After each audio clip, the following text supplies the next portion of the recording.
हैं आप लोग। उम्मीद करता हूँ आप लोग अच्छे होंगे। Myself Vinay Kumar Bin and welcome to my channel chem to by Vinay sir. तो आज हम लोग केमिकल काइनेटिक्स के ग्राफिकल क्वेश्चन को सॉल्व करने वाले हैं कि इस चैप्टर में ग्राफिकल क्वेश्चन कौन कौन से बन सकते हैं और डेफिनेटली आपको बोर्ड में आपको एमसीक्यू क्वेश्चन में ग्राफिकल क्वेश्चन बनते हैं। तो उसी पे हमारा टोटल 20 क्वेश्चन है और फटाफट देख लेते हैं कौन कौन से क्वेश्चन बन सकते हैं केमिकल काइनेटिक्स में। ठीक है, तो देखिए सबसे पहला जो क्वेश्चन है graphical according to Arrhenius equation rate constant के इक्वल टू, आपको यहाँ पे वैल्यू दे रखा है ए इंटू ई के power minus E A by R T. ठीक है, which of following option represent L N और 1/t के बीच आपको ग्राफ में कौन सा करेक्ट है। ठीक है, तो आपने अगर अरेनियस इक्वेशन पढ़ा है तो के इक्वल टू क्या होता है ए डॉट ई के पावर में क्या होता है माइनस ई ए बाई क्या होता है आर टी। अगर मैं इसका लॉग लूँ तो यहाँ से क्या होगा एल एन के टर्म में मेरा, तो यहाँ से क्या होगा एल एन ए और माइनस क्या हो जाएगा ई ए बाई यहाँ से क्या होता है आर टी। ठीक है, तो ये आपका क्या होगा वाई एक्सिस में होगा और ये आपका क्या होता है इंटरसेप्ट और minus E A by R ये क्या होता है आपका स्लोप होता है। ओके, और 1/t के बीच यहाँ पे ग्राफ है, तो आपका जो आंसर बनेगा डिक्रीजिंग ग्राफ है, तो आपका जो आंसर बनेगा वो है आपका ए ऑप्शन। ठीक है, एल एन के और 1/t के बीच जो ग्राफ बनेगा डिक्रीजिंग ग्राफ होगा, इसका जो स्लोप होगा वो होगा माइनस ई ए बाई यहाँ से आर हो जाएगा। ओके, चलो नेक्स्ट जो क्वेश्चन है question number second, consider the Arrhenius equation below mark correct. यहाँ पर अरेनियस इक्वेशन आपको दे रखा है, तो आपको रिलेशन बताना है कि के की जो वैल्यू है, देखिए आपको के की वैल्यू जो होगा अगर ये इंक्रीज होगा, ठीक है, तो एक्सपोनेंशियली जो एक्टिवेशन एनर्जी है डिक्रीज होना चाहिए, बट यहाँ पे माइनस साइन है तो एक्टिवेशन एनर्जी क्या होगा यहाँ पर डिक्रीज होगा। ठीक है, माइनस साइन है, अगर नहीं होता तो इंक्रीज होता है, बट एक्सपोनेंशियली यहाँ पर देखिए माइनस ये दिया तो यहाँ पर डिक्रीज, और टेम्परेचर से -1/t है, इन्वर्सली है, बट टेम्परेचर बढ़ाने पे क्या होगा रेट कांस्टेंट की वैल्यू बढ़ेगी। तो के की वैल्यू इंक्रीज होगी तो एक्टिवेशन एनर्जी डिक्रीज होगा और टेम्परेचर आपका एक्सपोनेंशियली यहाँ पर बढ़ेगा। तो आंसर कौन सा होगा डी ऑप्शन आपका करेक्ट आंसर होगा रेट कांस्टेंट। ठीक है, rate constant increase exponentially with decrease activation energy and increase temperature. तो ये पॉइंट को आप याद कर लीजिए। चलो नेक्स्ट जो क्वेश्चन है question number 3, which of following graph represent exothermic reaction. तो एक्सोथर्मिक रिएक्शन के लिए आपको पता होना चाहिए डेल्टा एच की वैल्यू क्या होती है नेगेटिव होती है। ठीक है, अब डेल्टा एच की वैल्यू कैसे निकालते हो, इंथैल्पी ऑफ प्रोडक्ट माइनस क्या होता है इंथैल्पी ऑफ रिएक्टेंट। ये अगर एच पी की वैल्यू लेस होगी और एच आर रिएक्टेंट की इंथैल्पी ज़्यादा होगी तो ये क्या होगा नेगेटिव में आएगा। तो आप देखना है किस ग्राफ में ऐसा कुछ है। देखिए ये आपका ये जो हाइट होता है इसको बोलते हैं H R enthalpy of reactant, और ये होता है आपका इंथैल्पी ऑफ प्रोडक्ट। तो आपको ये हाइट जो प्रोडक्ट वाला कम दिख रहा है और ये वाला रिएक्टेंट वाला ज़्यादा दिख रहा है, तो यहाँ पर डेल्टा एच जब निकालोगे तो क्या होगा enthalpy of product minus enthalpy of reactant. अब ये वैल्यू छोटी वैल्यू ये वैल्यू बड़ी है तो ओवरऑल क्या आएगा नेगेटिव आएगा। तो इसका मतलब जो आंसर बनेगा आपका फर्स्ट आपका ये बनेगा, और इसमें जो ऑप्शन है ओनली फर्स्ट आपका बनेगा। ठीक है, और एक शॉर्ट ट्रिक है कि अगर रिएक्टेंट से नीचे आपका प्रोडक्ट बन रहा है तो ऑब्वियस सी बात है एक्सोथर्मिक ही होगा। ठीक है, बाकी देखिए सब रिएक्टेंट से ये ऊपर है ये रिएक्टेंट इसके बराबर ही है, तो एक ही ग्राफ है जिसमें नीचे गया है तो मतलब आपका फर्स्ट ही होगा ए ऑप्शन। नेक्स्ट आते हैं क्वेश्चन नंबर 4, इसमें क्या दिया है consider the reaction A to B concentration of both reactant and product very exponentially with time which of following correctly describe.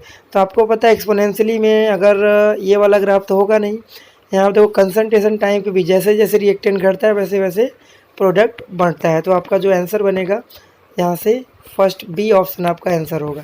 बाकी आपका ये भी ग्राफ नहीं होगा ये भी ग्राफ नहीं होगा। ओके, अब यहाँ से आगे बढ़ते हैं। नेक्स्ट जो क्वेश्चन है question number 5, which of following graph is correct for zero order reaction. तो देखिए यहाँ पर रेट ऑफ रिएक्शन और टाइम के बीच ग्राफ है, तो टाइम जो होता है और रेट ऑफ रिएक्शन, तो रेट ऑफ रिएक्शन क्या होता है के और ए के रिएक्टेंट के पावर में क्या होता है 0 होता है। ठीक है, और रेट क्या होता है डी आर बाई क्या होगा डी टी होगा। ठीक है, तो इसमें टाइम की इन्वर्सली पोर्शन टाइम पे क्या होगा इंडिपेंडेंट होगा, तो कांस्टेंट होना चाहिए, और बाकी सब में देखिए आप वेरी कराए यहाँ पर इसमें तो कांस्टेंट किस में दिख रहा है आपको? फर्स्ट ऑप्शन में। तो आपका जो आंसर बनेगा ए ऑप्शन बनेगा। ओके, नेक्स्ट जो क्वेश्चन है क्वेश्चन नंबर 6। इसमें क्या था, विच of following graph is correct for first order reaction. तो वो टी हाफ और इनिशियल कंसंट्रेशन से रिएक्शन दिया है। तो टी हाफ का इनिशियल कंसंट्रेशन से एक जनरल फार्मूला 1 इनिशियल कंसंट्रेशन के पावर में n-1 होता है। ये रिलेशन आप nth ऑर्डर के लिए भी अप्लाई कर सकते हो। अब देखिए n की वैल्यू अगर 0 रखेंगे तो 0 - 1 क्या हुआ? -1। तो 0 ऑर्डर में आप क्या देखिए डायरेक्टली प्रोपोर्शनल आएगा। और अगर फर्स्ट ऑर्डर का पूछा तो n की वैल्यू क्या रखोगे? 1। तो यहाँ पर आप 1 रखोगे तो 1 - 1 क्या होगा? 0 हो जाएगा। तो इनिशियल कंसंट्रेशन से इंडिपेंडेंट होता है हाफ लाइफ। तो आपका आंसर क्या होगा? ए ऑप्शन होगा। Okay, next question number 7। According to Arrhenius equation slope of log के और 1/t के बीच ग्राफ क्या होगा? ठीक है, स्लोप के और अरेनियस इक्वेशन हमने पढ़ा है लॉग के टर्म में। तो जो फाइनल आता है लॉग के इक्वल टू होता है -EA डिवाइड बाई 2.303 R और यहाँ से होता है 1/t। ठीक है, और प्लस यहाँ से होता है लॉग ए हो जाता है। तो हमें स्लोप से मतलब है, स्लोप क्या होगा आपका? -EA/2.303 R। तो इसका जो आंसर आपको दिख रहा है सी ऑप्शन। ठीक है, सी ऑप्शन में आपको बनेगा। देखिए यहाँ पर सॉरी सी ऑप्शन नहीं होगा, यहाँ पर 1/t के लेके चल रहा है। तो आपका जो ऑप्शन बनेगा -EA/2.303। आपका ऑप्शन जो बनेगा इसमें B option, -EA/2.303 R। Okay, next question number 8। इसमें क्या दिया? First order reaction the value of slope log R0/R और टाइम के बीच। तो अगर फर्स्ट ऑर्डर का आप अगर इक्वेशन याद होगा तो के इक्वल टू क्या होता है? 2.303 अपॉन टाइम होता है और log initial concentration divide by final concentration. Okay, आपको इसके बीच ग्राफ बना तो इसको आप एक साइड लिख लीजिए। तो अगर मैं इसको रीअरेंज करूँ तो क्या बनेगा? यहाँ से log R0 divide by R equal to क्या हो जाएगा? के टी और डिवाइड बाई 2.303। तो टी यहाँ पर के बाई क्या होगा? 2.303 इसका स्लोप होगा। तो ऐसा ऑप्शन बनेगा के डिवाइड बाई 2.303, मतलब आपका ऑप्शन जो बनेगा ए ऑप्शन। ओके, नेक्स्ट है क्वेश्चन नंबर 9। ग्राफ लॉग के और 1/t के बीच की स्ट्रेट लाइन ग्राफ। तो वैल्यू ऑफ स्लोप तभी अभी हमने देखा था, जो फॉर्मूला था -EA/2.303। यहाँ देखिए 3.2 दी गया, जल्दीबाजी में आपको थोड़ा ध्यान रखना है।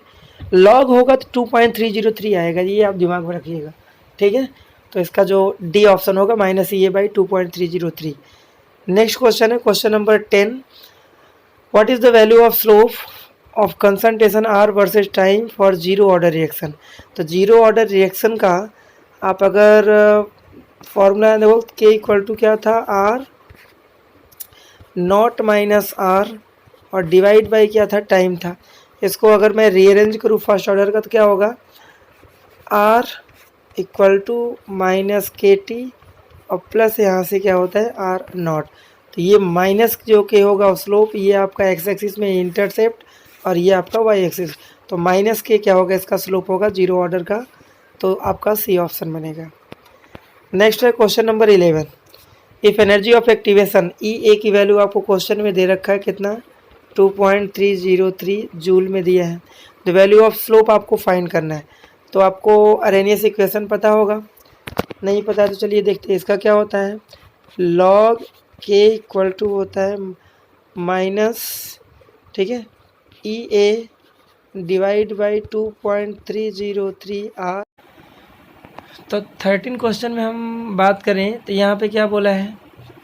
What is the value of intercept graph log के और टाइम के बीच फर्स्ट ऑर्डर रिएक्शन। ठीक है, तो अगर फर्स्ट ऑर्डर रिएक्शन आपको याद होगा तो क्या था? के इक्वल टू 2.303 अपॉन टाइम और log initial concentration divide by final concentration. ठीक है, तो लॉग आर के बीच पूछा है। ठीक है, तो इसको आपको ब्रेक करना होगा।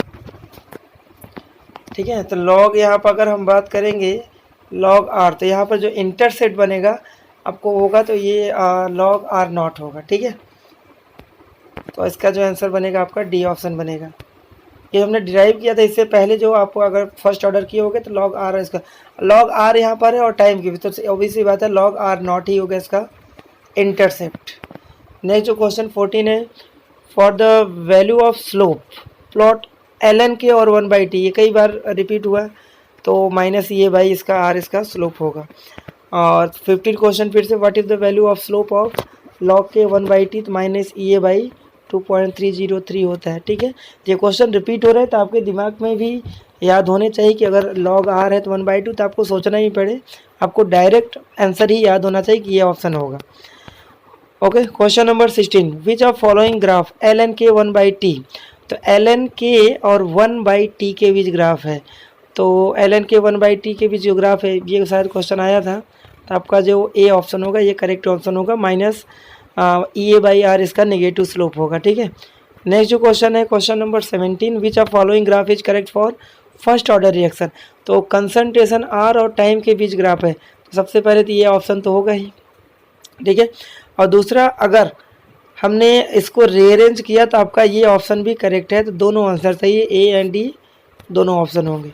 क्वेश्चन नंबर 18, इसमें क्या दिया है, which of following relation is correct for zero order reaction, तो हाफ लाइफ का इनिशियल कंसंट्रेशन से डायरेक्टली पोर्शनल होता है, तो आपका बी आंसर यहाँ से करेक्ट आंसर होगा। Question number 19, according to collision theory P Z A B, और कोलिजन थ्योरी आपने केमिकल काइनेटिक्स लास्ट में पढ़ा होगा, तो ये जो पी होता है क्या डिनोट करता है, पी जो होता है प्रोबेबिलिटी फैक्टर होता है। ठीक है, थ्योरेटिकल पार्ट था। नेक्स्ट लास्ट क्वेश्चन है, with the help of graph value of Arrhenius constant can be obtain a equation, तो आपको यहाँ पे दिया है, तो log versus 1/t which graph Arrhenius possible होगा, तो सीधा सा यहाँ देखो आपका लॉग के और 1/t के बीच ग्राफ। ठीक है।